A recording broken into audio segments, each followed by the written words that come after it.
Drone camera settings work just like normal camera settings. It's the exact same principles and the exact same mistakes, but you don't need to memorize a textbook. You do need to remember just a few key terms so that you can stop guessing and start controlling how your footage looks. First up is resolution. Always shoot in the highest resolution your drone supports. Now, the resolution is basically the amount of details in the image. It's measured in pixels. Most drones shoot in 3840 by 2160. That's also known as 4K. Some cheaper drones may shoot in something called 1080p. And some higher end ones, they'll shoot in 5 or 6K. But just keep in mind that more resolution is bigger file sizes as well. About 40 seconds of 4K footage in decent light could be around 500 megabytes. So if storage is tight, drop the resolution. Here's a fun way to show the difference. This image on the screen would be what's technically a 5 by 3 pixel image. Can you guess what it is? Drop a guess in the comments. Let's try doubling the resolution. Are you still guessing? I'll do it one more time. Do you see how resolution increases clarity? And the thing is, you can always downscale your resolution, for example, from 4K to 1080p, but you can't really upscale without losing quality. I mean, they're AI tools, but it's not the same thing. Now let's talk about picture profile. This controls how your footage looks before editing. Most DJI drones will offer a normal and a flat or log color profile. Might be called D-Cinelike or D-Log, something like that. Normal mode captures 8-bit color, while flat or log profile will capture 10-bit. So think of normal as the fast version. It's great if you want something quick. The colors are baked in. While the flat profile, it'll look washed out at first, but it gives you more flexibility when you're color grading. 8-bit means that the drone is able to capture 256 shades of red, green, and blue. That adds up to around 16.7 million colors.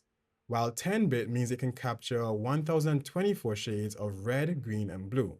That totals out to over 1 billion colors. So if you want full creative control, especially in color grading, shoot in 10-bit. That's what I use for every project. Even when I was still learning, just getting started, I shot in 10-bit. It didn't look like much back then, but now I can re-edit that old footage with the skills I have today, and it turns out pretty good. So if you're serious, choose 10-bit. I'll show you how to do 10-bit in a few videos down the line. But if all this is overwhelming, you can go with normal. Let's talk frame rate. Your drone is taking a bunch of still photos every second and kind of stitching them together. That's basically your frame rate, the number of images that your drone is shooting per second. For cinematic looking footage, the typical standard was 24 frames per second, but now with the internet, we normally shoot at around 30 frames per second. It gives you a slightly more real feeling. Then you can even go higher frame rates like 60 frames per second if you're interested in slow-mo. The way slow motion works is if you shoot at 60 frames per second, then when you're editing it, you can slow it down to 30 frames per second, which will play back the video in twice the amount of time. That'll give you really nice looking slow-mo. But because you're shooting twice the number of pictures, it'll be larger file sizes. So unless you're specifically interested in slow motion, stick to 30 frames per second. Let's talk histogram. You want to turn this on. This is a graph that shows your image's brightness levels. On the left, it's the shadows and the blacks, while on the right, it's the highlights and the whites. If for some reason the graph is touching either the far left or the far right, the footage is going to be clipped. That's when there's no details in it. It's either pure black or pure white. Here's what overexposed footage looks like. Do you see how the sky is just white? You can't even tell if there are clouds in there. The bright parts of the image, called the highlights, they're just gone. Now, here's what underexposed footage looks like. If you look in the shadowy areas, you can't really tell what's in there. The shadows are just kind of black blobs. So the sweet spot is to keep the graph centered. That's where most detail lives. Now, your white balance is what you use to adjust your image to match the light source. If you're finding that your image has a color cast, maybe it looks very orangey or it looks very blue, that's usually a white balance problem. But because drones are typically outdoors, auto white balance does a good job. Next, we're talking about the aperture. Now, this controls how much light hits the sensor. It's that opening in the lens that you can adjust. Well, some drones can adjust it, others will have a fixed one. So if yours is fixed, then just ignore the next couple of seconds. But if your drone has a manual aperture, Here's what you need to know. Higher F numbers reduce light.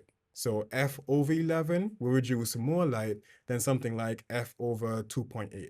ISO is your sensor's sensitivity to light. The lower the ISO, normally the better the quality of the image. That helps to keep noise low. Because normally drones are outside during the day and actually we need to get rid of the extra light, setting your ISO to 100 will work perfectly. Try to avoid doing auto because when you put on ND filters or you make adjustments, your drone might panic and just run your ISO up, which will then make your image unnecessarily noisy. So once you have those core settings locked in, there are just two more that you need to adjust more regularly. The first is your ND filter, and the second is your shutter speed. Now, ND filters are, like the easiest way to explain it, sunglasses for your camera. They block light so that you can use slower shutter speeds. You're wondering, why do you want slower shutter speeds? Well, that creates natural motion blur. Here's the easy way to understand motion blur. If you're standing on a street and a car drove past you, you wouldn't really be able to see the car too clearly. It'll look like a big streak of color that just flew by. But if you're on a hill, standing and looking at the highway, and the same car drove past, you'll be able to see the car in pretty good detail. That's because you are so far away from it, the car is moving relatively slowly than when you were standing on the street. Now, the same thing happens with drones. You don't want to be too concerned with motion blur because normally we're filming from so far away, you won't really be able to see it that clearly anyway. There's a sort of rule of thumb that your shutter speed should be 2 times your frame rate. So at 30 frames per second, you'd use a 1/60 shutter speed. Now, without ND filters, if you set your drone to 1/60 and then flew outside, you will have overexposed footage. The light is just too bright. So if you don't have ND filters, you'd have to end up using a faster shutter speed to compensate. It's not perfect, but it'll be good enough to get started. Once again, if you're not using it for professional purposes, don't let this slow you down. Now, your shutter speed, it does two things. It controls the exposure or the brightness of the image, and it also controls that motion blur. You see, the faster the shutter, the sharper the motion will look, while the slower the shutter speed, the blurrier the motion will be. If your shutter speed is too slow, your footage will look muddy or smeared. That's a technique called long exposure, and you can use that creatively, but most of the time you want to stick with natural motion blur. So again, if you're shooting at 30 frames per second, that would mean shooting at 1/60. And you just use the ND filters to achieve that. Here's a summary. Resolution, max it out unless you're low on space. For your picture profile, use 10-bit if you want to color grade or if you want to grow into this.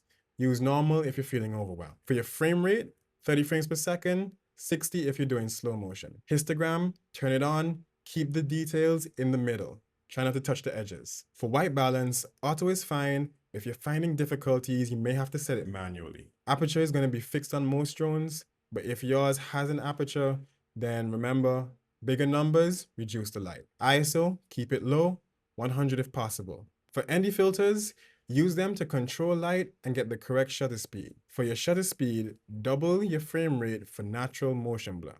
Now, this is a lot to remember. So here's a cheat sheet that should make it easy for you. I'll even include one that tells you what ND filter might be the best one based off of the kind of shutter speed that you're having to use.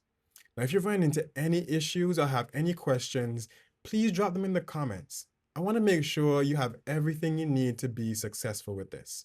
If you're still overwhelmed by all of this information, that's fine. It's normal.